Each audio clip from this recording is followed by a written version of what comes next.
it's pizza day, which is the best day. You guys have been asking for years for me to show a beautiful, easy, at-home pizza dough, and then obviously how to make it into some truly spectacular homemade pizzas. I think you know that I've been kind of obsessed with making homemade pizza since we got a pizza oven, and especially since my husband John is like the pizza king around here. But I will say, if you don't have a pizza oven, you are still in luck. I'm gonna talk through some processes. I'm actually gonna show you pizza oven, but also how to do it with a pizza stone in your regular oven, so you can make this no matter what.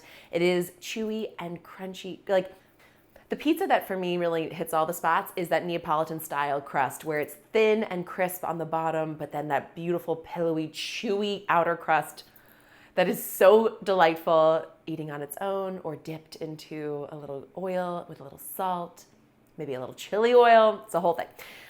So I will show you how to make the pizza dough. Then I will show you how to really zhuzh up a glorious tomato pie, a pomodoro pie, and then also how to make a white pizza, a garlic white pizza with Swiss chard and lime and serranos for a little heat. So it's a whole day today showing you a bounty of glorious pies, and more than anything, equipping you to make pizza any hour of any day that you like. So pizza dough is one of those things that, like all breads, can be made 100 different ways, a million different ways. It's very personal, it's very temperamental. It's sort of an emotional experience making pizza dough, because yeast, man, when you're using yeast, you gotta sort of coax it along and be loving and gentle. But the good news is that your patience and dedication will pay off. And once you get it down, you're gonna make it all the time. If you don't feel like making your pizza dough from scratch, you can buy it frozen in most supermarkets. You can also go to your local pizzeria and buy some dough from them to make the pizzas that I'm gonna show you in some upcoming videos. But if you feel like doing it all from scratch, here's how. What I have here is a cup of lukewarm water, by which I mean water that is very comfortable to have your hands in. It feels like a lovely, not too warm bath, just warm enough, relaxing, calming. We're not looking to burn our yeast. We're also not looking to make it so cold that the yeast doesn't have a chance to bloom. It needs to be that lovely lukewarm temperature, which is roughly 95 to like 110 degrees. To your lukewarm water, you're going to add a teaspoon of active dry yeast. Make sure you check the expiration mark on your bottle or jar, because expired yeast will not guarantee you the results that you want. Let me just tell you something. I have played with a myriad of different dough recipes to try to come up with the most fail-proof at-home pizza dough recipe. And this is a little trick that I find makes a big difference, which is to feed your yeast with a little bit of sugar. I'm talking like a teaspoon of granulated sugar going in here.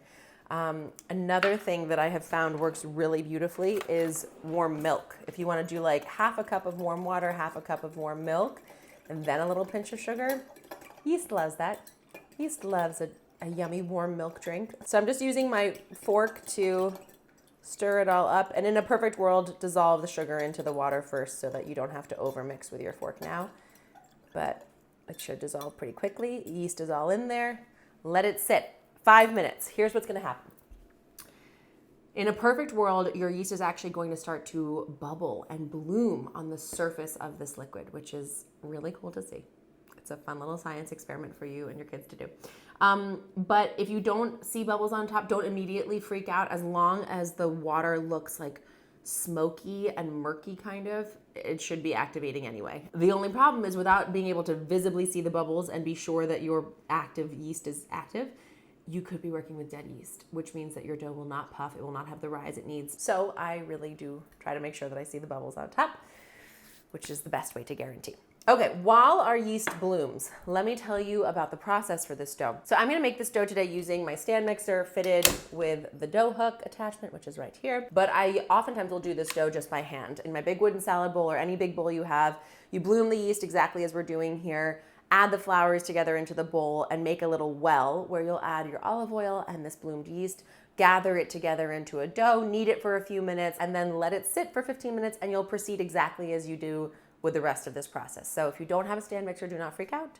It makes you feel very like Italian temptress to do it all by hand, so I highly recommend. But I am working as fast as possible today to get to show you the gorgeous pies you're gonna make with this dough. And there are a couple periods in this process where you do need to be patient and wait. So moving it along. While the yeast is blooming here happily in its yummy, sugary, warm water, let's go ahead and measure out our flours. I'm gonna use a combination of double O flour, which is a super finely milled Italian wheat flour that you can easily pick up, actually in a lot of grocery stores now, but definitely online, with bread flour. Bread flour has a higher gluten content, so it really helps to cultivate that extra chewy, delicious crust that I crave. If you don't have bread flour, use all-purpose flour, no big deal. You want 1.5 cups of both, but something interesting. 1.5 cups of your double O flour, because it's so finely milled, will weigh less than 1.5 cups of your bread or all-purpose flour. So that's kind of fun. So I'm gonna do it by weight on my weight measure here, but definitely just 1.5 cups if you don't feel like measuring it. Setting my bowl down and tearing it, which means bringing it back to 0, negating the weight of this bowl. So 1.5 cups of double O flour will be about 180 grams. You know, I'm not huge on precise measurements, normally speaking, so enjoy the rare experience. Into our stand mixer. Now again, with the bread flour, I want about 210 grams on this one. 2 teaspoons of salt, kosher salt. Nothing drives me crazier than bread that doesn't have salt in it. Every element of your pizza needs to have flavor. Don't skimp on the salt.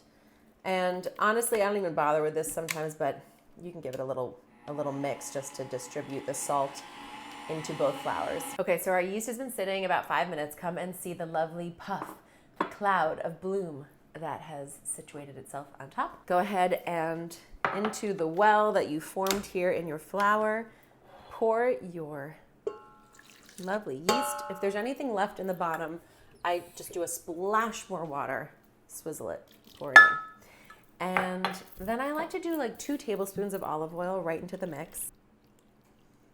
And then from here, you just turn it on to like a medium speed, and you'll see your little dough ball will soon come to form. So at roughly the stage where it looks like there's a little dryness on the surface of the bowl that the dough is not picking up, grab a spatula and just scrape down the sides of your bowl, releasing any pieces that are sort of sticking to this periphery, gathering it all back together with the rest of your dough. And if it looks too shaggy and dry, see right down there, you can add just a tablespoon more water, just a little splash, and it will all gather together.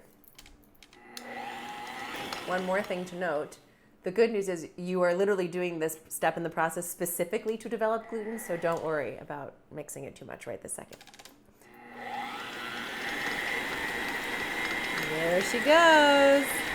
So right about the point where it starts making a ton of noise and banging hard against the sides of your mixer is when you know your dough is ready to be pulled out. It should be a glorious ball like so. We are going to place it to rest in a bowl for about 15 minutes. And the reason we're doing that is because you can see right now it's lovely and sticky and beautiful, but we just worked the heck out of the gluten in this flour, and we want to let it rest for 15 minutes, then we will knead it again.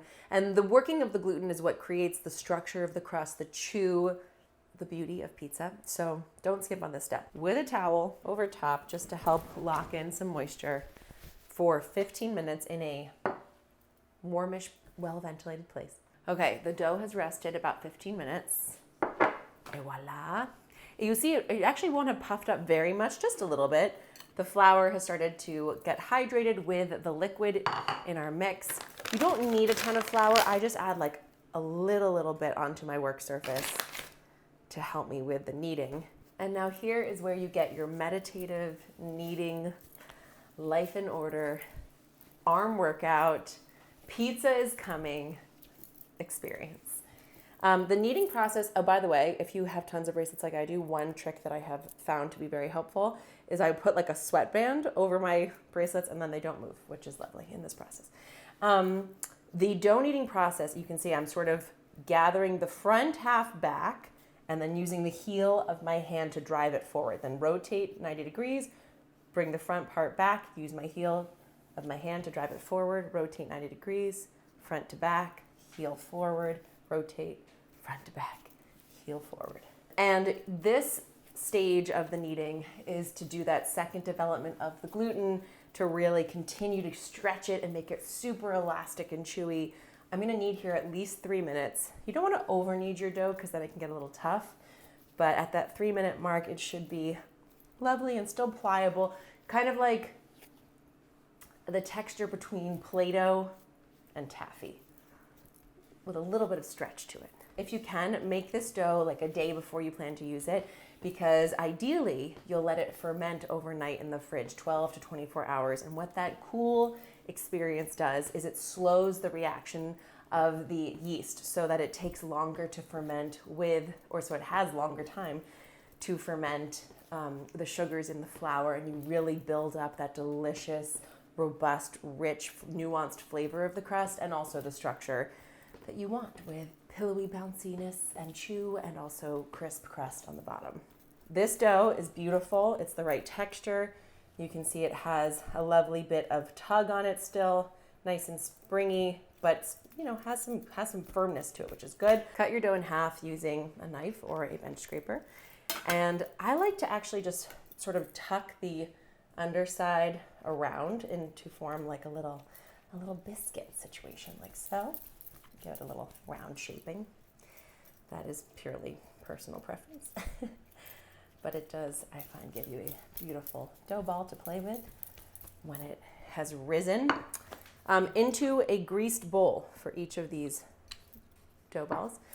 So just a little splash of olive oil and rub it around the sides. And then you can cover this with a dish towel, but I actually find that plastic wrap really locks in the moisture. It helps prevent any skin from forming. Once they are wrapped in plastic wrap, go ahead and, just for good measure, tuck them in a warm place, well ventilated, not too warm, just comfortable, temperate experience.